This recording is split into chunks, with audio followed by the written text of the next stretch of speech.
the best rivalries in high school sports in Minnesota. I want you to maybe kind of explain where the idea came from, how it came together before we get into the specifics of the 10 best that we identified.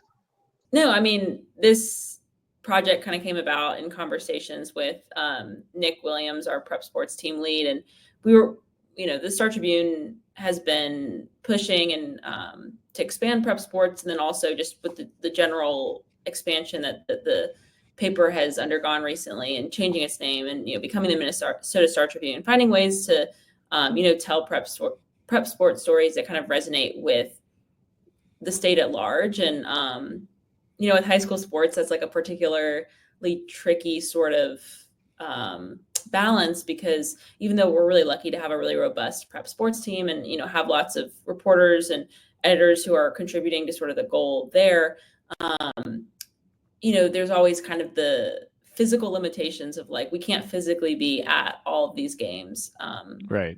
Covering the results beyond, what we can gather from talking to coaches on the phone and getting those scores. And so we've been kind of thinking about, how do you tell stories that touch on different areas and different schools, and either through, telling the story of one athlete or a team of athletes who, has some sort of emotional resonance beyond people who might be familiar with that school or familiar with that sport, or, finding ways to write stories, gather lists that sort of touch on different areas from, the Metro to the North Shore down to, Southern Minnesota.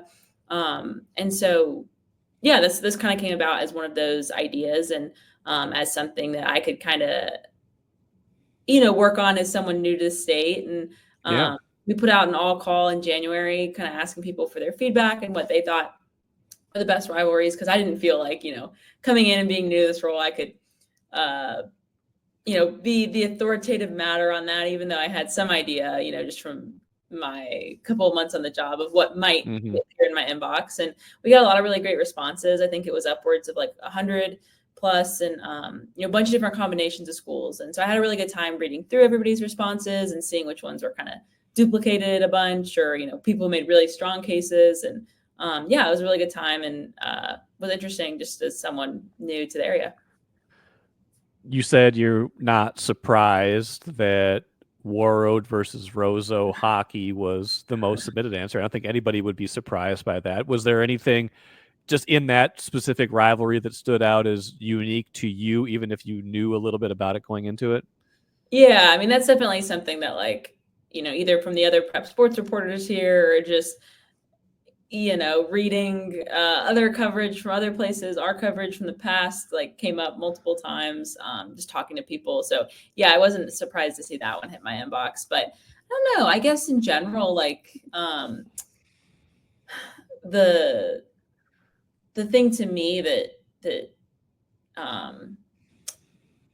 just is seems cool. And I know, like, obviously the New York Times and I think Sports Illustrated have gone out there to kind of document that rivalry. And I think, part of the draw is the idea that, like, this isn't, two schools that are in the middle of like a major sprawling metro area. No. It's like, no, it's these two schools that are kind of, far away from a lot of the rest of the state. And yet, the quality of these programs is still so high, and people are, there's like a willingness to make a trek, out to that, to see that, to cover that, which I think is cool, and gives it, this interest beyond just like, oh yeah, these two schools smack dab in the middle of the, Twin Cities Metro, which those are also on the list, but, like, I don't know, I think it's unique.